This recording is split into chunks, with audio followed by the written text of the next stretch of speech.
1993. It was a dark time in the history of gaming. FMV games were rampant. Developers, distributors, players, they all thought that these games, that were not really games at all, were the future. Ooh, we have this new technology, quick. Let's put it in everything. And to be honest, I'm glad they were wrong because the majority of these games sucked hardcore. For me, I think it was 1994 or so. I had this on the Sega CD, and if I'm completely honest with you, I didn't really get it back then, which is why I'm going to give it a try now. So, if I remember correctly, you walked around a lot, you do things by having the right object in your inventory at the right time, and the game progresses through video sequences acted by real people. Now, I never got very far in the 90s on this one, so wish me luck now.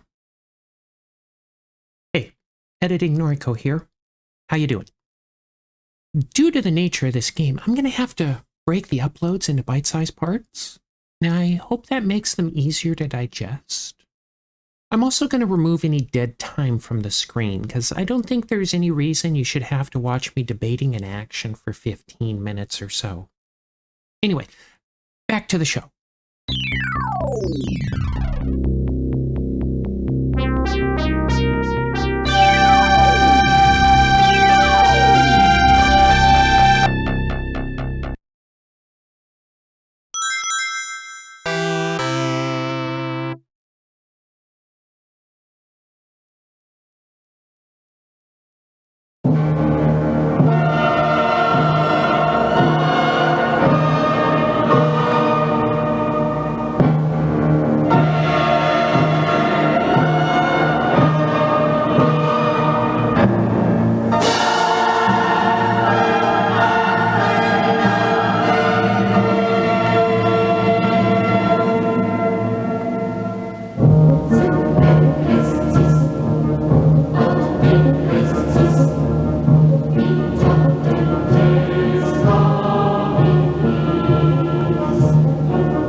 I wish you were here now, Quincy. You were always there for me when I needed you.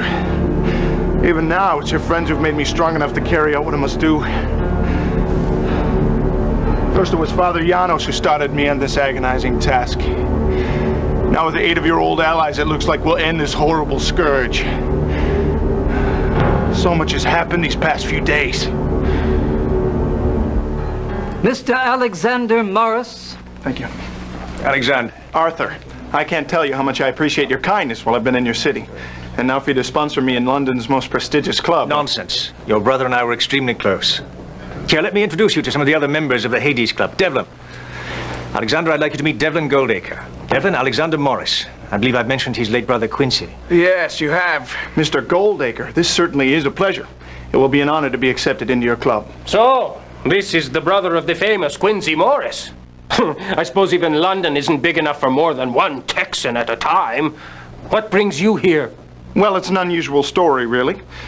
I received a letter from a Romanian priest telling me I should investigate the circumstances surrounding my brother's stabbing. Ah, your Romanian priest couldn't have directed you to a more peculiar city. And now, with the murders in the newspapers... Oh, do shut up, Leopold. Never mind our Czechoslovakian drunk and his ramblings. So, how long have you been in our fair city? Well, a number of months, actually. I got a bit sidetracked from my investigation when I met Anisette. Since we became engaged and her father took ill, I really haven't had the time to pursue the matter further. Yes, well, I can see how Anisette could have that effect on a man. Excuse me, sirs. I have a message from Mr. Morris. For me? Thank you. Good Lord. It's a note from Mr. Bowen's doctor. Mr. Bowen has just suffered a fatal heart attack. I have sedated Miss Bowen and would appreciate your presence tomorrow morning. I'm terribly sorry. Perhaps I should go home. I could do with some rest as well. Pardon me. Death is such a dreadful business.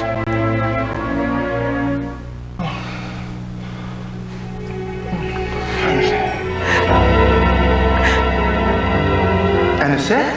Oh, Alexander! Anisette, you must let him go. Andrew is gone. I know, but it's so hard. I miss him so. Let me call the doctor to remove his body. The sooner he's in the ground, the sooner his soul can rest. You think that death can take her from me? Oh, Daddy! Anisette! No!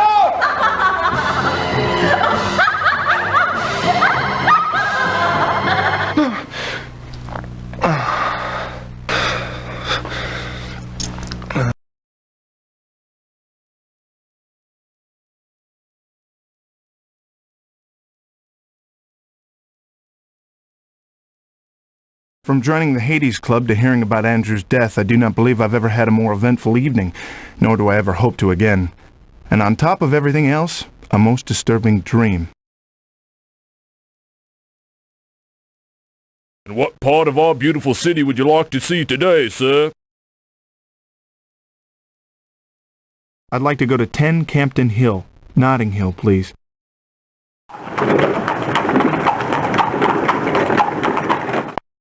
Better bundle your coat, sir. We're here. A good day to you, driver. And a good day to you, sir.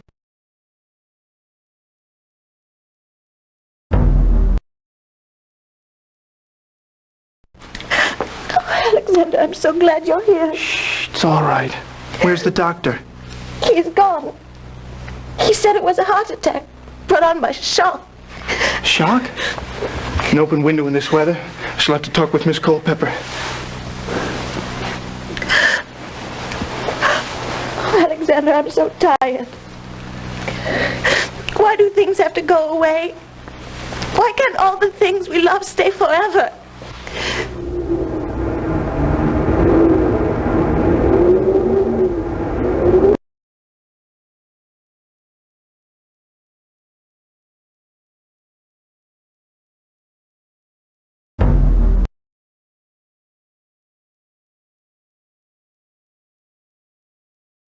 I went to comfort Anisette in her time of grief. Poor Andrew. I cannot forget his face, horrible, locked in sheer terror, and white as the odd bit of cloth clutched in his hand. 23 Luxborough, in King's Cross, driver.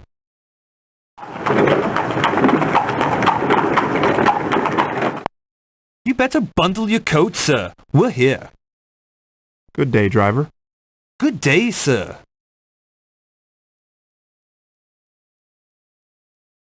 This is Father Janos' calling card. He lives in Bistritz, Romania.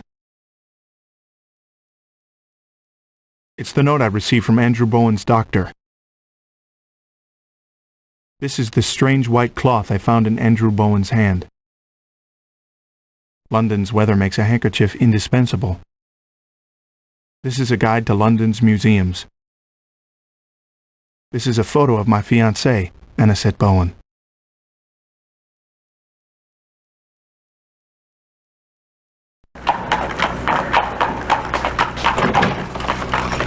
Hello. I'd like to send an overseas telegram, please. And what is the destination, sir? Bistritz. Bistritz. In Romania. In Romania.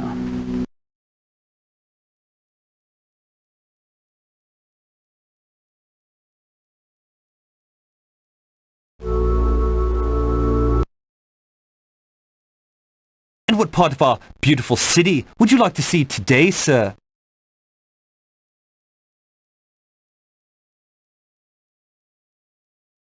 I have dispatched a telegram to Father Janos. It reads, I have arrived in England and am looking into the circumstances of Quincy's death.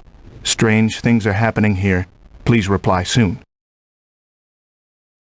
Please take me to 98 Rutherford, Westminster.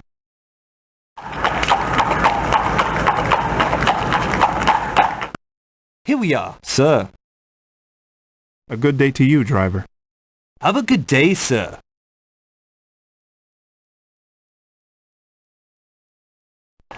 That paper's not for the weak-hearted today, those who loses their heads easily. Right messy it is. That fella with his head cut off and all, his blood gone. Ugh.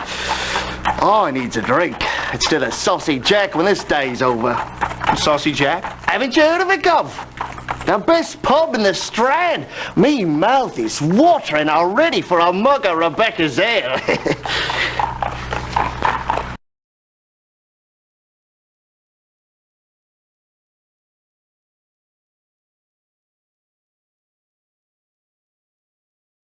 Where will Betsy here be taking us today, sir? I found some curious articles in the paper and pasted them below. Gruesome murder in West End. Murder most foul was committed in the West End last evening. The body of George O'Keefe, 47, was found at 7:30 a.m. near a tavern of dubious repute. Reports indicate the victim was lured into an alley, beaten and decapitated. The victim's head was left near the body. Oddly, no blood was found at the scene, suggesting the crime was committed elsewhere. The deed is attributed to a series of bizarre murders plaguing the city. Mr. O'Keefe was coachman to Lord Godalming and has no survivors. Retirement. A.R. Shearman, Chief Accountant to the Bank of England, has retired after 10 years of service. He gave ill health as the reason. Shearman replaced the previous Chief Accountant, Oswald Mason, whose mysterious murder was solved by the consulting detective, Sherlock Holmes. Mysterious livestock deaths. Farmers in Euston have complained to the local constabulary about the mysterious deaths of sheep and cattle. The animal corpses have been found lying in their fields, drained of blood. Closer examinations have revealed puncture wounds near the jugular veins of the poor creatures. I'd like to go to 19 St. Augustine's, Westminster.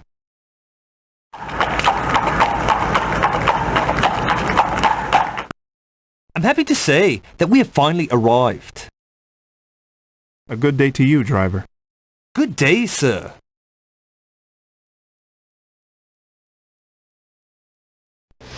Arthur is busy just now. I'm sure he'll be with you in a moment. Yes, he was my carriage driver. I had sent him to deliver this package and was beginning to wonder about his late return. Well, where was this package bound, sir? To the residence of Mr. Jonathan Harker. Let's 56, Rochester, Marble Arch. It was a gift for his son, young Quincy. Well, thank you so much, sir. Well, I suppose this belongs to you, then. We found it by the body. Decapitation is a most horrible crime. Strange.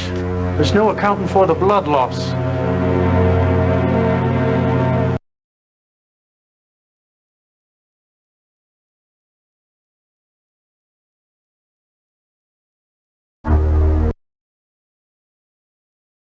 Where will Betsy be taking us today, sir?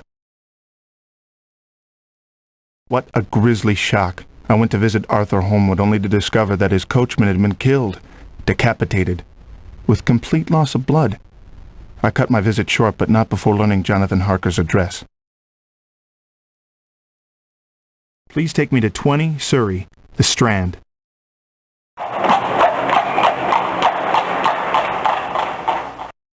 I'm happy to say that we finally arrived. Good day, driver. Good day, sir.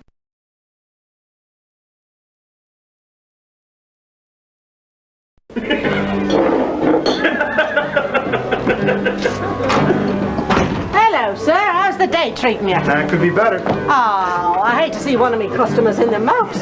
Tell you what, you give me your name and I'll get you a mug of ale on the house. Wow, Alexander Morris, at your service. My name's Rebecca Eaton.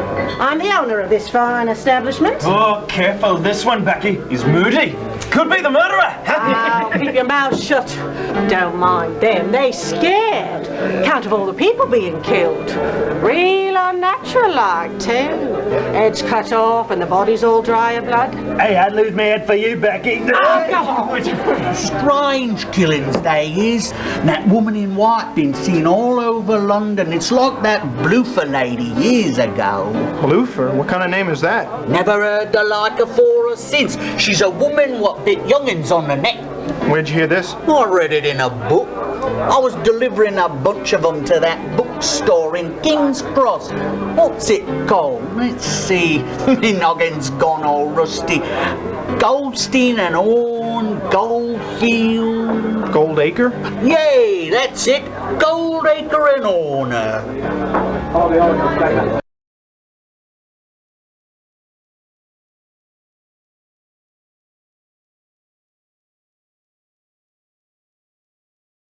Where will Betsy here be taking us today, sir? I found my way to the Saucy Jack, a pub full of local gossips.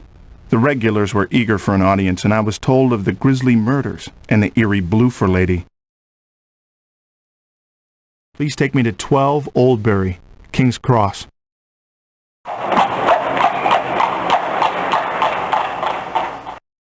I'm pleased to say that we have arrived at our destination, sir. Good day, driver. And a good day to you, sir.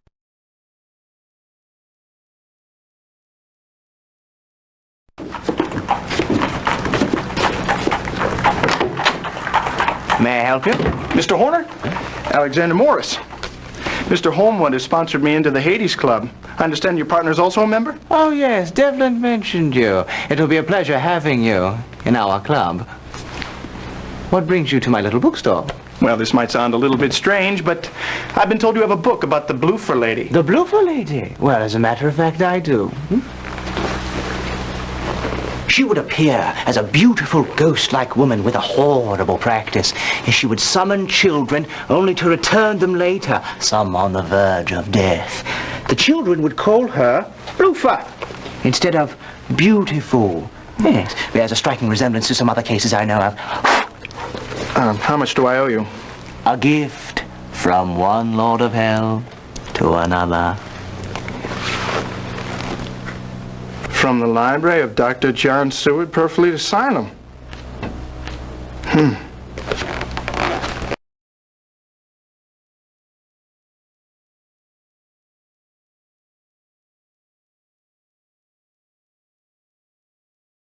Good day, sir. Where might I be taking you? Well, I do believe I've found the most curious bookstore in London. I've never seen such an odd collection of books. Horner certainly seems to know his business when it comes to ghastly legends. 56 Rochester in Marble Arch, driver.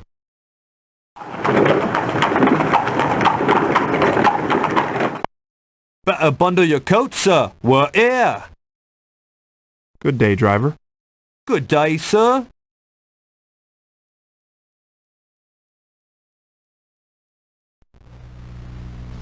Those are beautiful flowers, Mrs. Harker. Why, thank you, Mr. Morris. I do love roses. They remind me of someone I once knew. Fragile, beautiful, and dangerous. And how are you, Mr. Morris? Well, I'm fine, but I'm worried about my fiancée, Anisette. Her father, Andrew Bowen, just passed away. Oh, how terrible. I'm sorry to hear it. I knew Mr. Bowen from business affairs. Poor Anisette. Well, I should tell her you send your condolences. But I'm afraid that's not all. The Homewood's carriage man has been, well, murdered. He was on his way to deliver a present to little Quincy. He was found decapitated, his body drained of blood. Mina, have you looked in on Quincy? Not for a while, no. Perhaps you should. All right. I'm sorry, Mr. Morris, but I have some pressing matters which I must attend to. But I wanted to talk to you about... If you wish to talk business, then come to my office.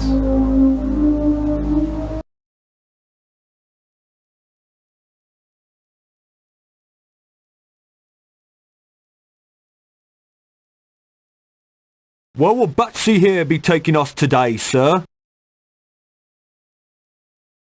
I went to the Harkers to inform them of the bad news. I found it odd that Jonathan seemed more disturbed by the death of a stranger than that of Andrew Bowen.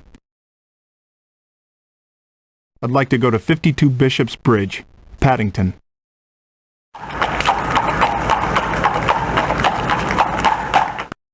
Right on time, sir. A good day to you, driver. Good day, sir.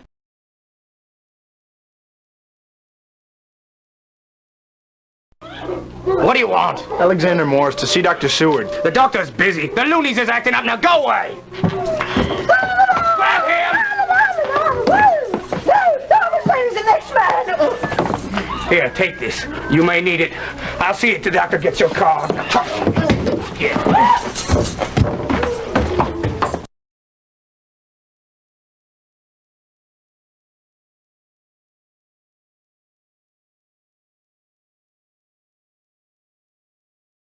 Alfred Horner was kind enough to give me this book on the Bloofer Lady. This is the calling card for Jonathan Harker's office in St. Paul's. This blackjack seems to be quite a deterrent against lunatics.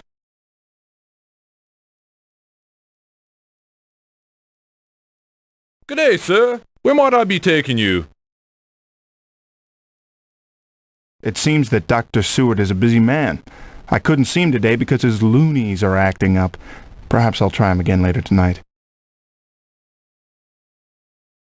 I'd like to go to 19 St. Augustine's, Westminster.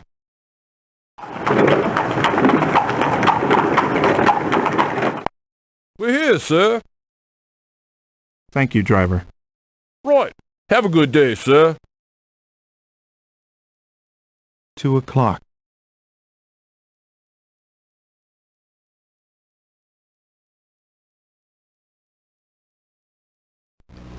Oh, I'm sorry. Arthur isn't here. He's at a meeting with Mr. Stransakowski, a fellow member of the club. Yes, I've met Mr. Stransakowski.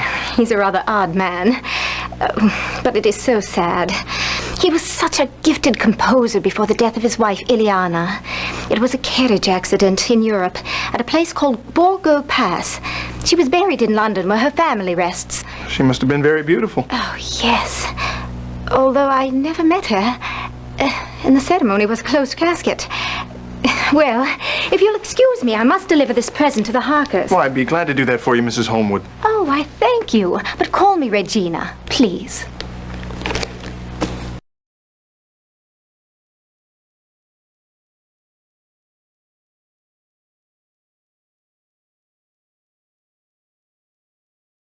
This gift was meant to be delivered to little Quincy Harker.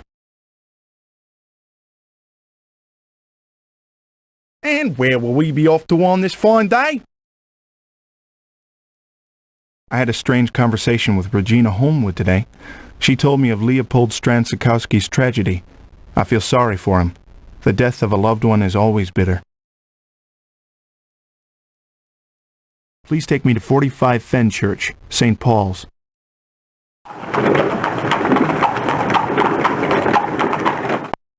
I'm happy to say that we finally arrived. A good day to you, driver. And a good day to you, sir.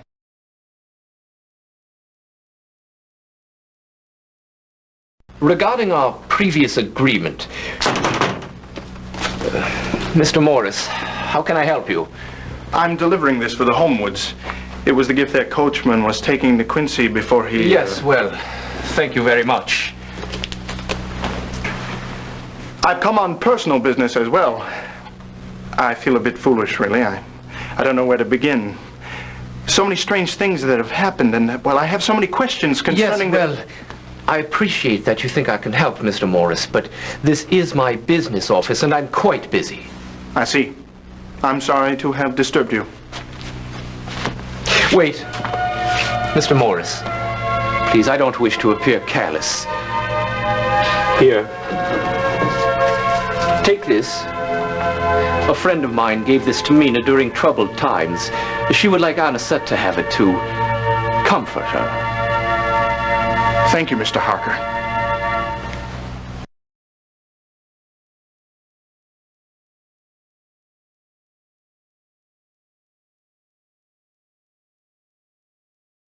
This cross necklace was a gift from the Harkers to Anisette. And where will we off to this fine day? I went to speak to Jonathan Harker, but he seemed far more interested in his dictaphone than answering my questions about Quincy. I believe he's avoiding the topic, but he was kind enough to give me a gift for Anisette. I'd like to go to 10 Campden Hill, Notting Hill, please.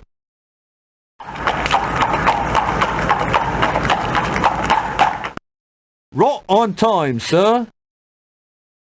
A good day to you, driver. Good day, sir.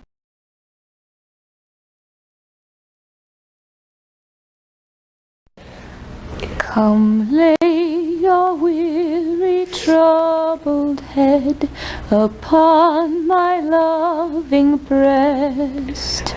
Tomorrow brings the sun again, but now 'tis time to rest. Moonlight holds you safe and warm, your brows the stars caress.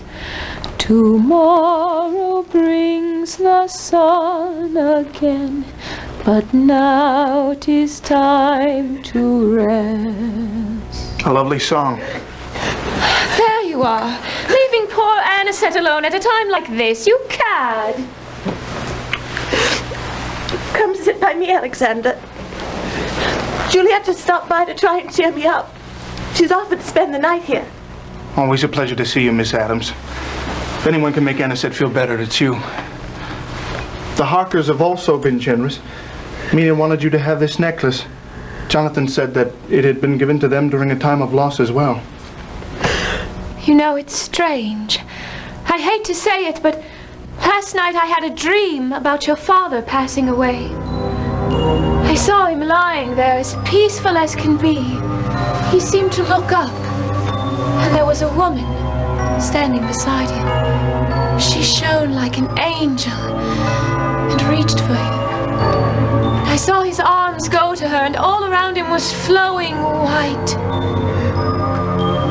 And then she turned away, and I woke up. I believe it was an angel come to take him to heaven. I feel her presence all around us. Even this cloth reminds me of my dream. May all of us go as peacefully.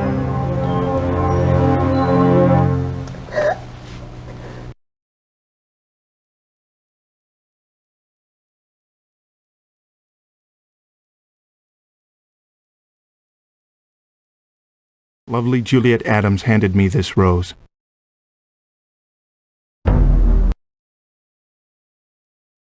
Good evening, sir. Where can old Nellie take you tonight? I'm so glad Juliet came to visit. Her very presence always seems to hearten Anisette. I just hope Anisette doesn't start having dreams like Juliet. Hopefully the Harker's necklace will make her feel somewhat better. I'd like to go to 52 Bishop's Bridge, Paddington.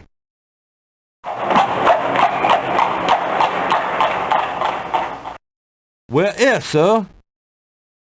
Good day, driver. Good night, sir. 7:45 p.m.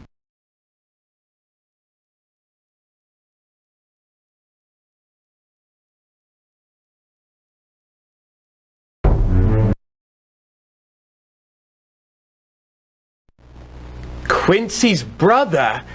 I'd gladly shake your hand, sir. Your brother was a fine friend and a true gentleman. Well, thank you, sir. I was wondering if I might take a... I'm at my wit's end for dealing with them. I can only think it is caused by the full moon, a red moon rising. So it's true then what they say about the moon and madness? The inmates often succumb to its influence. Farnsworth with his howling, Sherman drooling like a mad dog, and Renfield with his paranoid fits and ridiculous demands. It's almost as bad as the last time that... Yes. You were saying? I'm sorry I've bored you like this. I always ramble on about my work when I'm tired. Why don't you come back tomorrow after breakfast? All right, Doctor.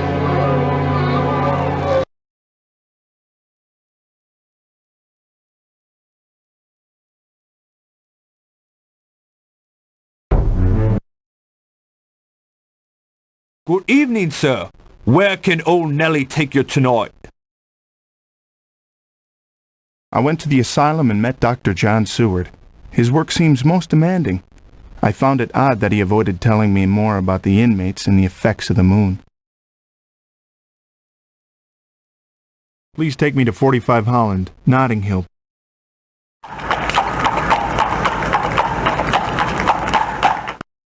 Here we are, sir. Safe and sound.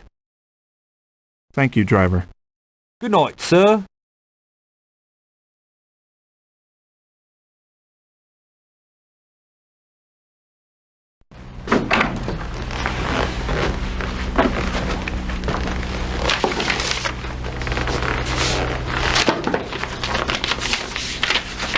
Mr. Alexander Morris, the evil awakens. Beware the night. Nothing is safe. If you respect your dead brother's memory, send me your findings. Quincy's friends can verify my claims. Father Janos Korczeni.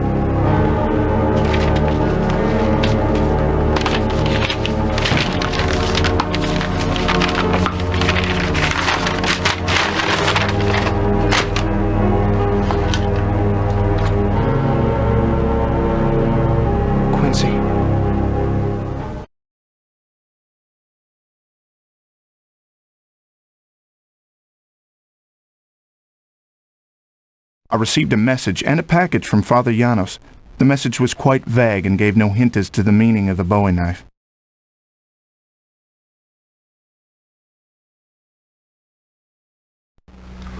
No.